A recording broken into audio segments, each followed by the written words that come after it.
bendiga, mis amados hermanos, este martes de estudio bíblico, martes 19 de octubre del 2021, mis amados hermanos, y bueno, sean todos bienvenidos. Ojalá y ya tenga lista su Biblia y también el material, hermanos. Recuerden que está en la descripción de nuestros canales, tanto de YouTube como de Facebook. Por ahí usted lo puede encontrar y descargar, hermanos, si usted gusta, si usted me quiere seguir en este bonito estudio. Vamos a hacer una oración, hermanos, y que el Señor nos bendiga en este estudio de la carta a los Hebreos, hermanos, y que en todo Dios sea glorificado y exaltado. Oremos. Padre, queremos ser edificados, mi Dios, por medio de tu palabra. Te agradecemos, mi Dios, por todo lo que nos has dado, pero gracias por tu palabra, mi Dios, porque reconocemos que no solo de pan vive el hombre, ni de otra cosa, sino de toda palabra que sale de tu boca, y queremos llenarnos de ella, Padre, como dice tu palabra.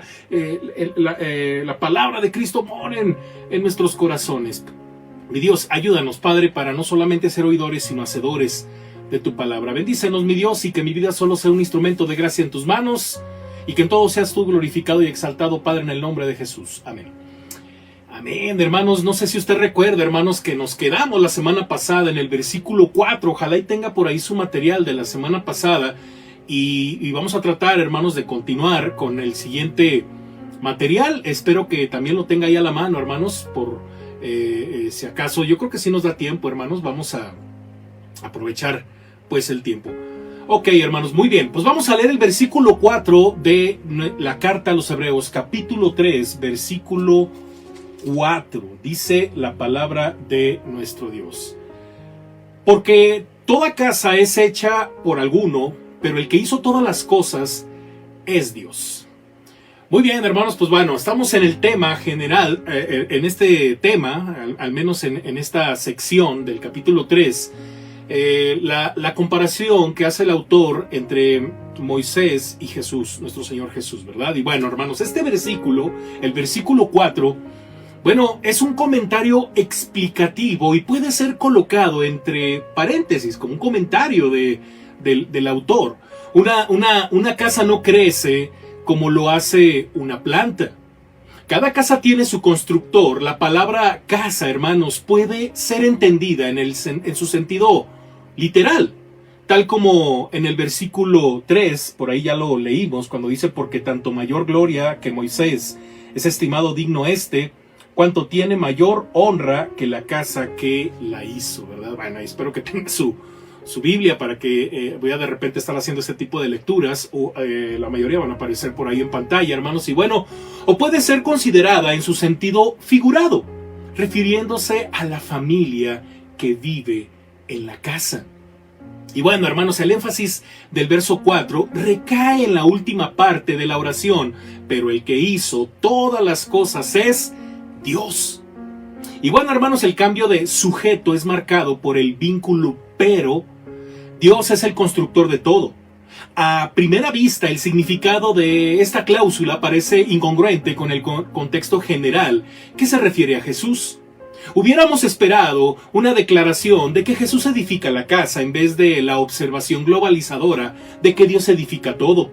Por supuesto, hermanos, nadie discute la verdad de la afirmación, y la misma remite nuestra atención a la soberanía de Dios. El escritor de Hebreos, hermanos, ha mostrado hasta ahora que no hace una distinción muy clara entre Dios y el Hijo. Más bien, él enseña que Dios obra a través del Hijo. Por ejemplo, en la creación, Hebreos 1:2, ya lo leímos por ahí, hermanos. Y bueno, Dios también perfecciona a Jesús por medio del sufrimiento, Hebreos 2:10. Dios Padre, hermanos, por consiguiente, edifica todo por medio de su Hijo. Y dado que Cristo construye la casa de Dios, es digno de mayor honra que Moisés. Versículo 5 y versículo 6, primera parte, que es 6a, dice la palabra de nuestro Dios: y Moisés, a la verdad, fue fiel en toda la casa de Dios como siervo para testimonio de lo que se iba a decir, pero Cristo como hijo sobre su casa. Inciso A, hermanos, el escritor repite lo que ya había dicho en Hebreos 3:2. Allí él compara a Moisés con Jesús. Aquí él los contrasta. Cita literalmente la versión de la Septuaginta de Números 12:7, aunque varía el orden de las palabras. Inciso B. Moisés es siervo, Cristo hijo.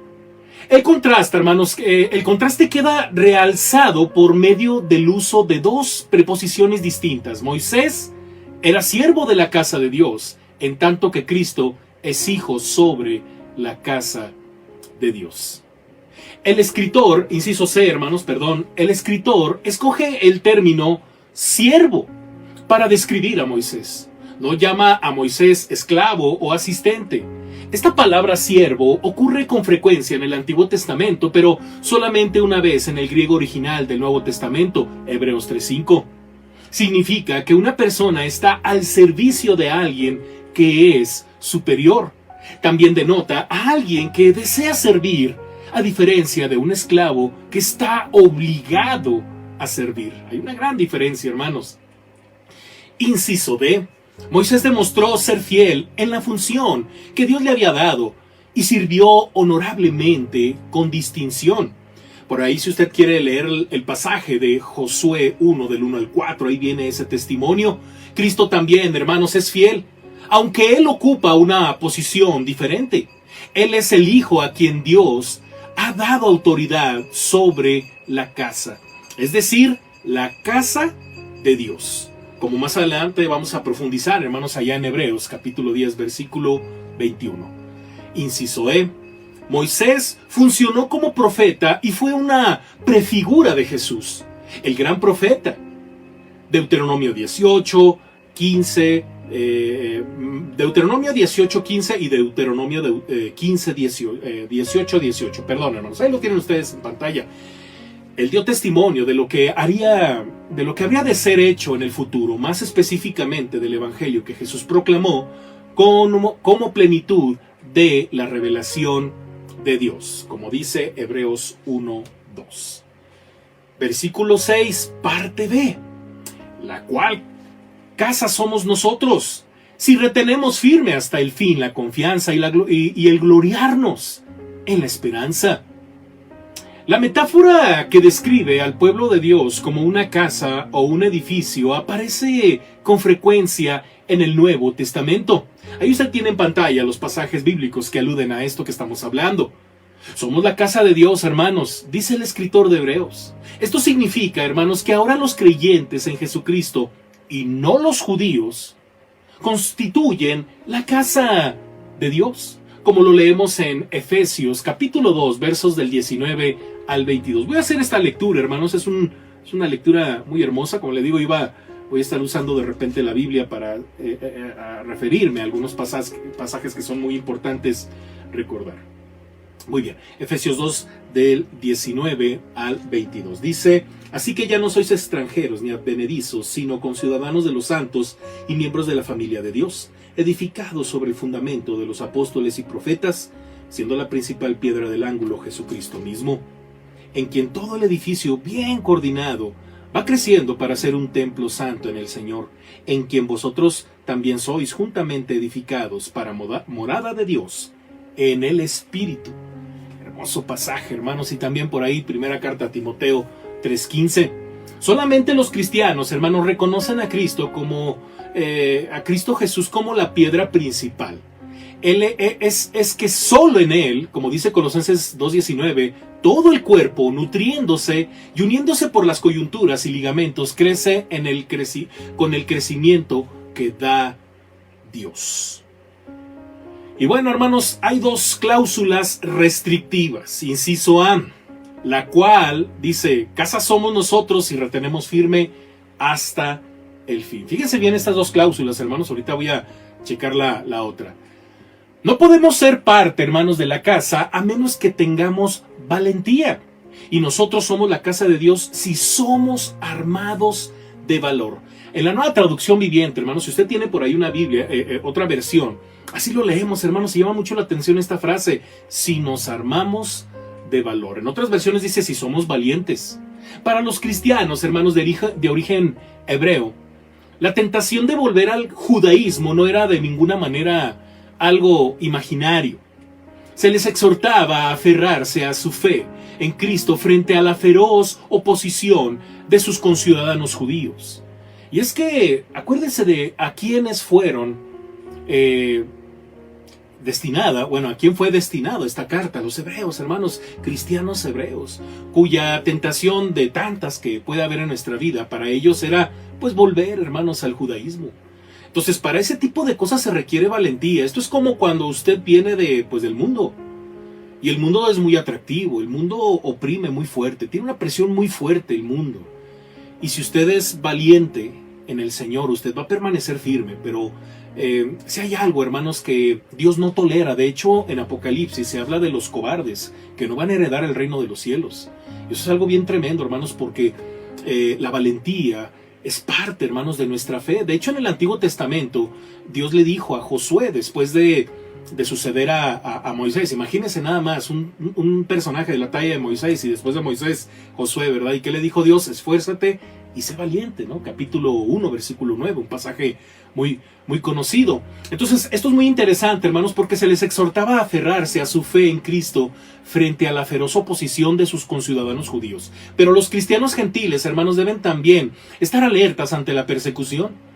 Y bueno, hermanos, allá en primera carta a Tesalonicenses tenemos una referencia a esto, hermanos, que no era fácil. Capítulo 2 de la primera carta a los Tesalonicenses, versículos 14, nada más dice de la siguiente manera, dice: porque vosotros, hermanos, vinisteis a ser imitadores de las iglesias de Dios en Cristo Jesús que están en Judea, pues habéis padecido de vuestra propia nación las mismas cosas que ellas padecieron de los judíos, ¿verdad? Una situación tremenda. Y bueno, la palabra valentía, hermanos, es significativa para el cristiano, ya que se relaciona con su osadía, sinceridad y franqueza en la predicación y enseñanza del evangelio. Entonces, qué interesante, hermanos, es esta primera cláusula restrictiva, hermanos.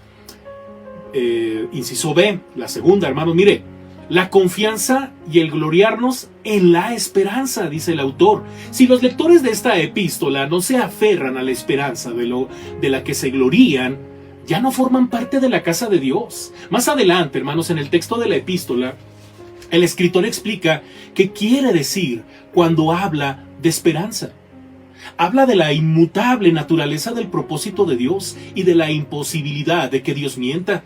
Dice el escritor allá en Hebreos 6, del 18 al 19, que vamos a profundizar en su momento en estos pasajes, pero es interesante, hermanos. Mire, para que por dos cosas inmutables en las cuales es imposible que Dios mienta, que tengamos un fortísimo consuelo los que hemos acudido para asirnos de la esperanza puesta delante de nosotros, la cual tenemos como segura y firme ancla del alma y que penetra hasta dentro del velo. Wow, hermanos, qué expresión del autor, ¿verdad? Y bueno, así como Dios es fiel, queridos hermanos, con su propósito y su ser, del mismo modo debe el cristiano ser un verdadero reflejo de su Creador y Redentor. Si fracasa, hermanos, deja de ser parte de la casa de Dios. Es por eso que a lo largo de la epístola, pero especialmente en Hebreos capítulo 10, verso 23, el escritor exhorta a sus lectores a ser fieles a su llamado. Dice el pasaje: mantengamos firme, sin fluctuar, la profesión de nuestra esperanza, porque fiel es el que prometió. Muy bien, hermanos, bueno, pues vamos a pasar al siguiente material, hermanos, si lo tiene por ahí a la mano, le invito a que por favor me vaya siguiendo. Y es la parte B, hermanos, la parte B. Una advertencia contra la incredulidad. Mire qué interesante es esto, hermanos, porque el tema de la incredulidad es algo serio. No se diga ya en el cristianismo, hermanos, es algo serio. Capítulo 3, versículos del 7 al 19. Ese tema lo abarcan prácticamente ya todo el capítulo, hermanos. Y bueno, ahorita solamente vamos a abarcar algunos versos. Ahorita yo lo voy a ir guiando, hermanos, por favor. Dice: uno de los recursos que usa el escritor, hermanos, que es un recurso considerado estilístico, ¿verdad? De estilo. Es un recurso para introducir una cita del Antiguo Testamento. Es la fórmula, fíjese bien, hermanos, cómo habla el autor. Dios dice o el Espíritu dice. Qué interesante es esto, hermanos, no lo pierda de vista. Mire que el escritor, hermanos, se refiere al escrito o al escritor del Antiguo Testamento solo como portavoz de Dios, ¿sí? Por ejemplo, allá en Hebreos 4:7, si usted tiene por ahí su Biblia, rápidamente le invito a que me siga con este versículo.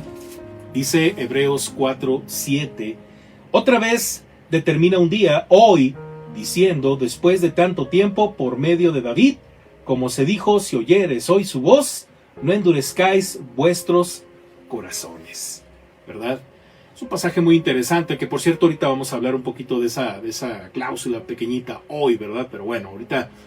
Y bueno, vale decir, hermanos, que Dios es el autor primario de las escrituras, de la escritura, y el hombre es el autor secundario por medio del cual Dios habla.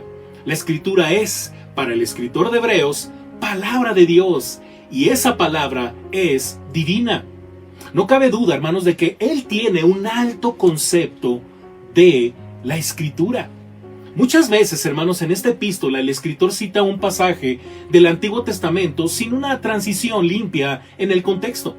El escritor cita, en primer lugar, la escritura. A continuación la explica aplicando las palabras a los lectores de su epístola, tras lo cual, a veces, fundamenta su explicación con ejemplos tomados de la historia bíblica. En los primeros 6 versículos, hermanos, mire que el escritor, y esto lo acabamos de ver, al trazar una comparación entre Jesús y Moisés, declara que Jesús es digno de mayor honra que Moisés. Y entonces, sin transición alguna, el escritor cita el Salmo 95, versos del 7 al 11. Y bueno, hermanos, él explica y aplica la cita del Salmo en los versículos del 12 al 15, y que por cierto ahorita vamos a pasar por ahí, hermanos, y para reforzar su explicación o su aplicación aporta ejemplos históricos, y esto ya es de los versículos del 16 al 19, y así es como lo vamos a estar estudiando, hermanos. Punto número 1, y vamos a ver solamente de los versículos del 7 al 11, escritura. Acuérdese, en el ritual del templo, hermanos, y en las celebraciones religiosas de la sinagoga, el uso del Salmo 95 estaba bien establecido. Los Salmos 95 y 96 eran ambos conocidos como salmos de invitación a la adoración. Podemos suponer, hermanos, que estos salmos también constituían una parte significativa de los primitivos cultos cristianos. Versículos del 7 al 9. Vamos a leerlo, hermanos. Dice, por lo cual, como dice el Espíritu Santo, si oyeres hoy su voz, no endurezcáis vuestros corazones, como en la provocación en el día de la tentación en el desierto, donde me tentaron vuestros padres, me probaron y vieron mis obras 40 años. David, hermanos, cuyo nombre es mencionado más adelante en el pasaje que ya leímos de Hebreos 4:7, no es quien habla, ya lo dijimos, es el Espíritu Santo quien habla, dirigiéndose tanto al pueblo de Dios tanto al pueblo de Dios de la época del Antiguo Testamento como a los lectores de la epístola a los hebreos. Y esto es lo maravilloso de la palabra de Dios, que por mucho que digamos, como David dijo, no, es Dios, es el Espíritu Santo hablando a través de David. Y luego de repente el escritor de la carta a los hebreos lo utiliza en su carta chorrocientos de años después, ¿verdad? En el Nuevo Testamento, y es el mismo autor, aunque usa diferentes, como dijimos, ¿verdad? Segundos autores, en este caso en el antiguo David, en el nuevo al escritor de la carta a los hebreos. Entonces, en el antiguo tanto dirigiéndose al pueblo de Dios, como en el nuevo dirigiéndose a los lectores de la epístola a los hebreos. Y es a causa del Espíritu Santo, queridos hermanos, tal como lo enseña el escritor de Hebreos, que la escritura está divinamente inspirada y se dirige a la gente a lo largo de los siglos. Por eso, hermanos, en el Nuevo Testamento, ahí en la segunda carta a Timoteo, un pasaje conocidísimo, hermanos, en la segunda carta a Timoteo, capítulo 3, versículo 16, seguramente usted ya se lo sabe de memoria, pero lo voy a leer, hermanos. Dice la palabra de nuestro Dios: toda la escritura es inspirada por Dios y útil para enseñar, para redarguir, para corregir, para instruir en justicia. También en la segunda carta del apóstol Pedro, leemos lo siguiente, hermanos. Ahí usted tiene las referencias a ese pasaje. Capítulo 1, versículos capítulo 1, versículos del 20 al 21. Dice la palabra de nuestro Dios. Dice, segunda de Pedro, perdóname, es que me fui a primera, hermanos, perdónenme. Dice, tenemos, en el 20, dice, entendiendo primero esto, que ninguna profecía de la Escritura es de interpretación privada, porque nunca la profecía fue traída por voluntad humana, sino que los santos, hombres de Dios, hablaron siendo inspirados por el Espíritu Santo. Tremendo pasaje, me encantan esos pasajes, hermanos, son maravillosos, ¿verdad?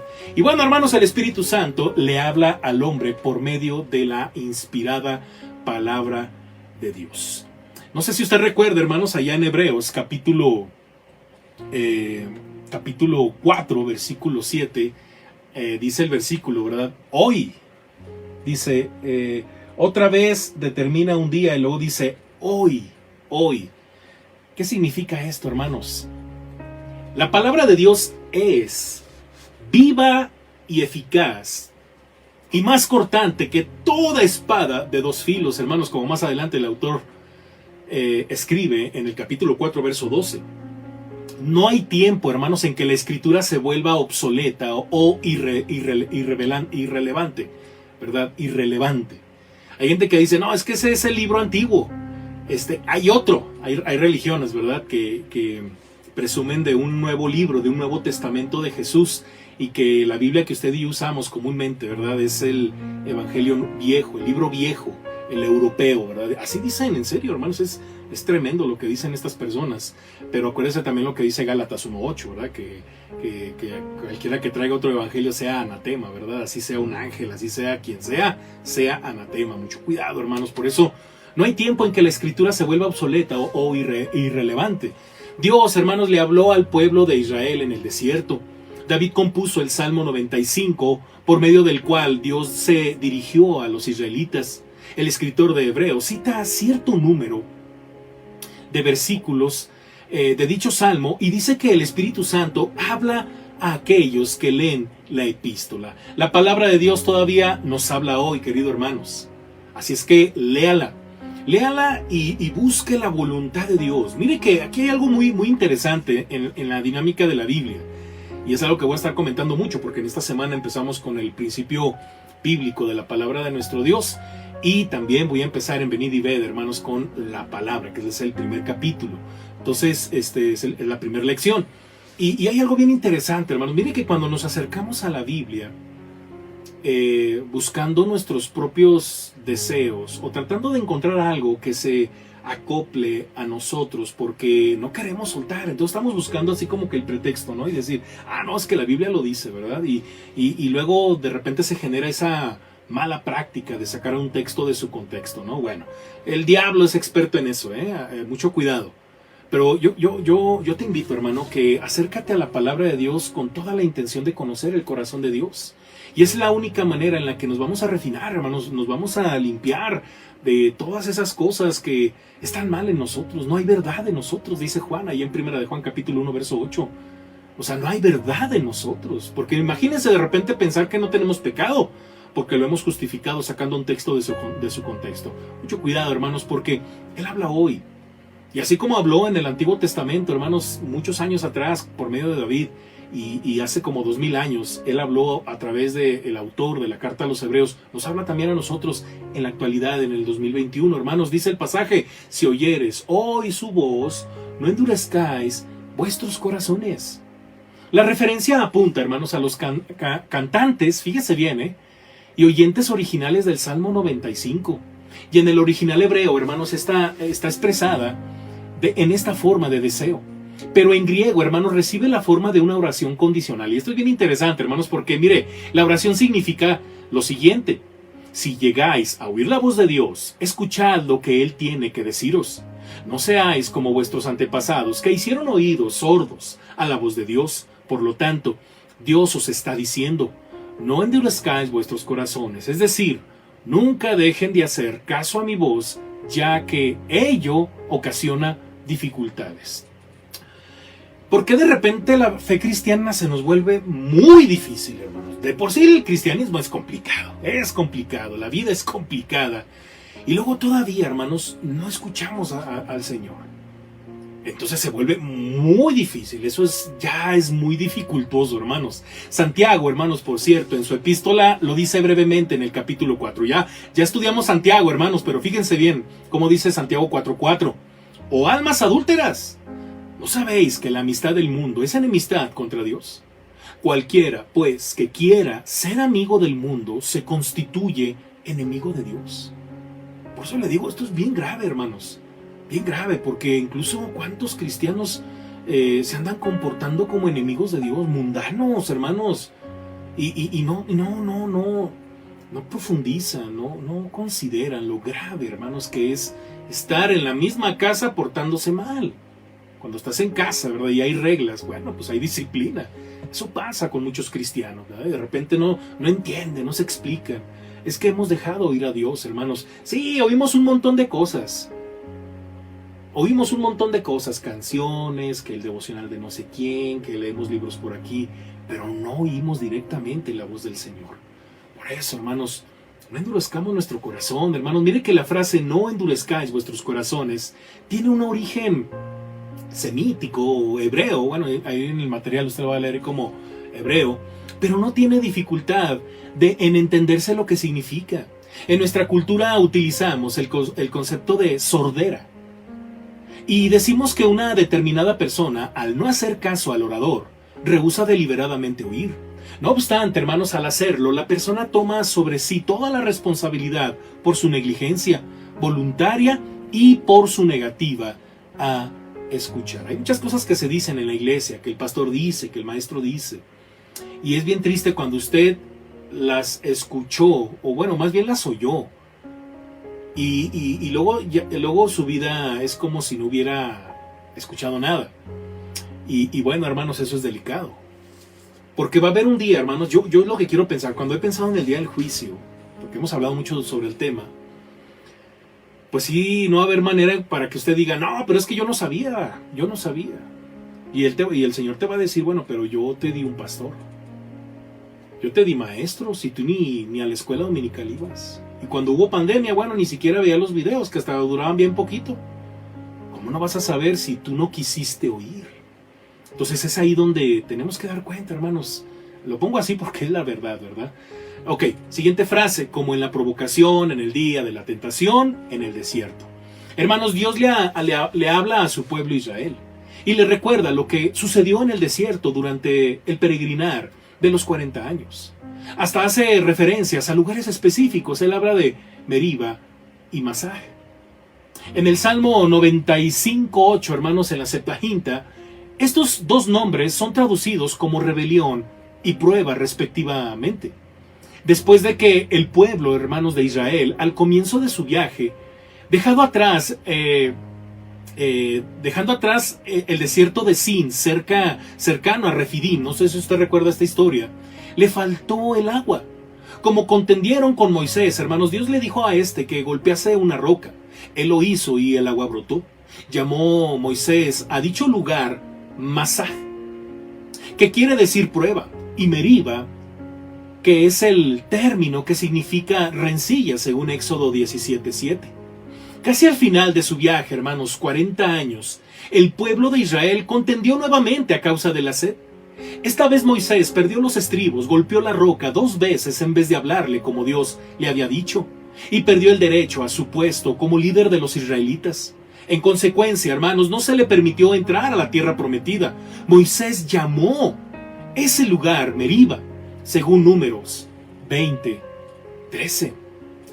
Y bueno, hermanos, es interesante, hermanos, que en la fe se involucran estas dos situaciones, rebelión y prueba.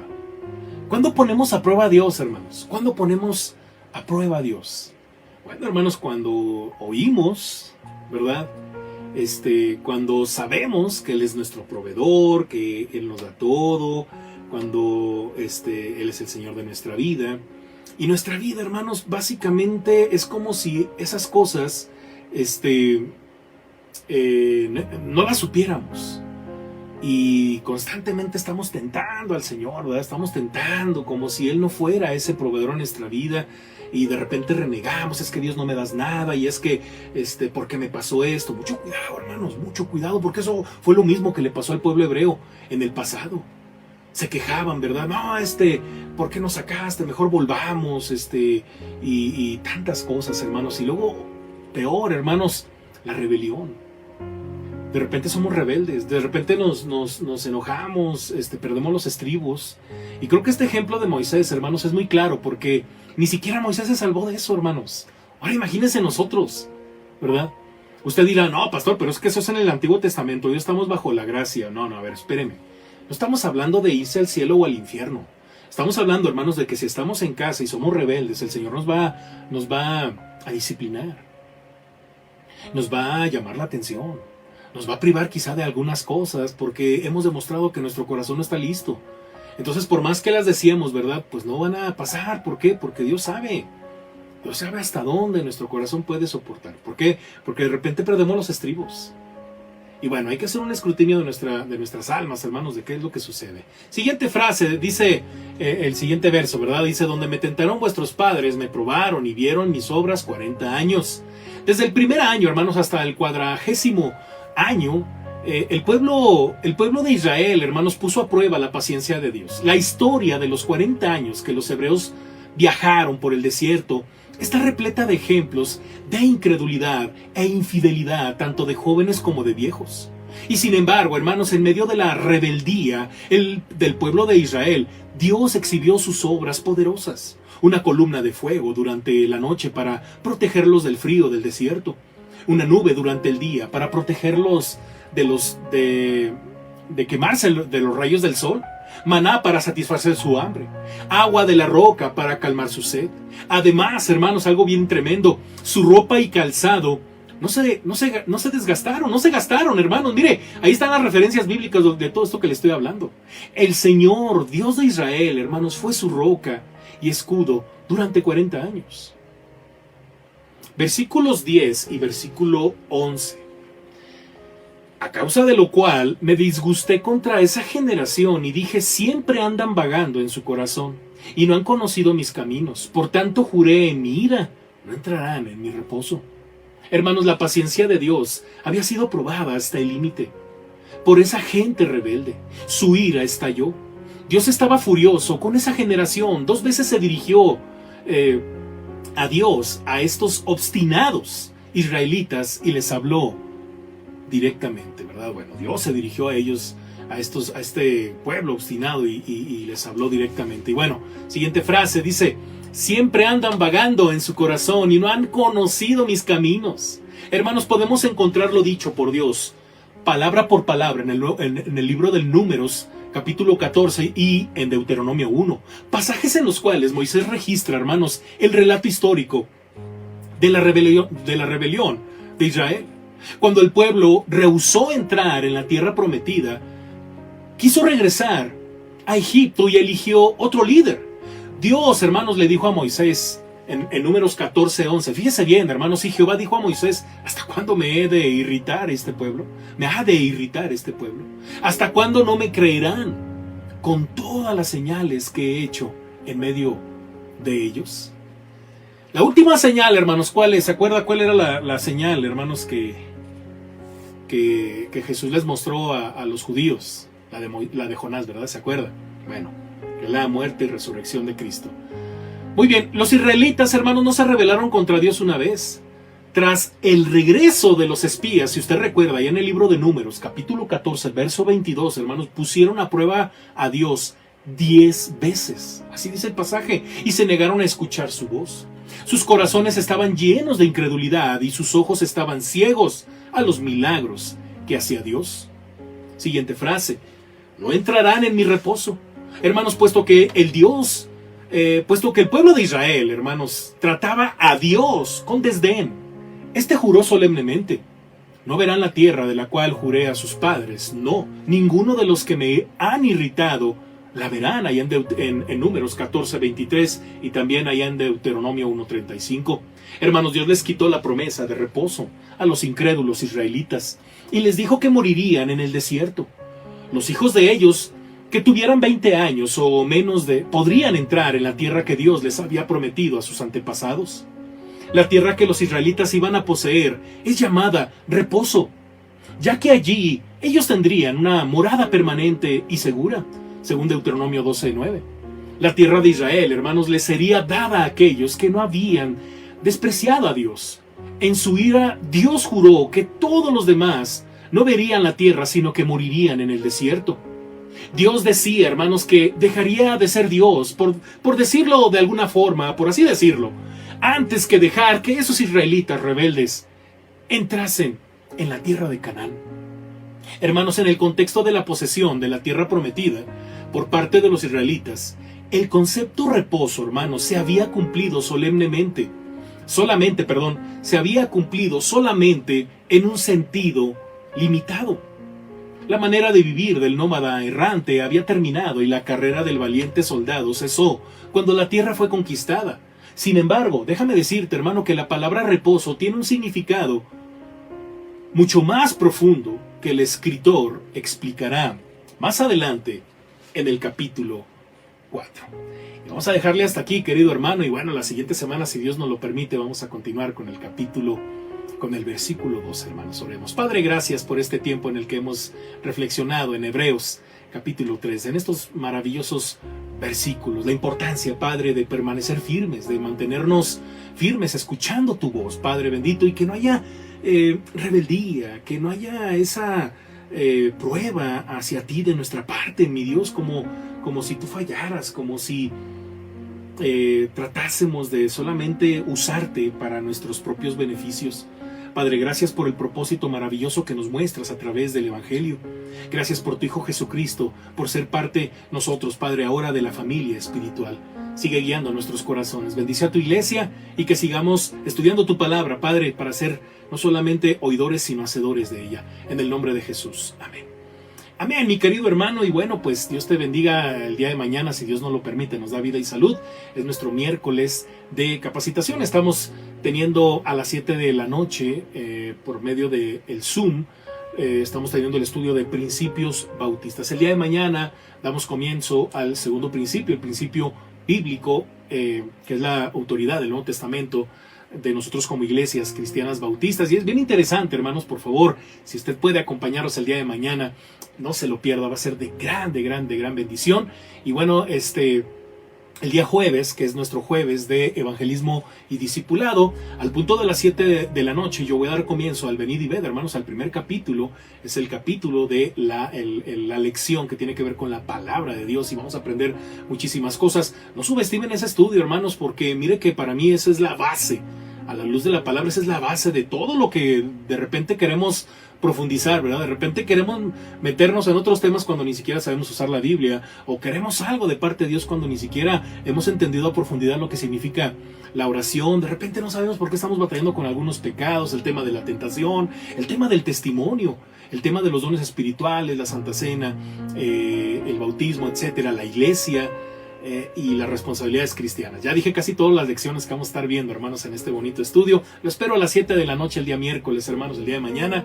Y, el día jueves. Dije mañana, ¿verdad? No, día jueves, porque es jueves de evangelismo y discipulado. Y el día jueves también, hermanos, a las 8 de la noche se sube un sermón evangelístico. Oré por un servidor y por todo el cuerpo técnico, por su hermano Michael y también nuestro hermano Juan Carlos, que él en especial nos edita estos bonitos mensajes para que sean presentables, ¿verdad? Y bueno, el día viernes es nuestro día de oración como iglesia, viernes de oración unido, hermanos. Les espero con mucho amor, hermanos, para que oremos juntos en vivo vía Facebook a las 6 de la tarde y repetición en YouTube a las 8 de la noche. No se deje de conectar, hermanos, no deje de participar en el reto príncipe, no se deje de conectar a sus departamentos, ¿verdad? A sus grupos de oración.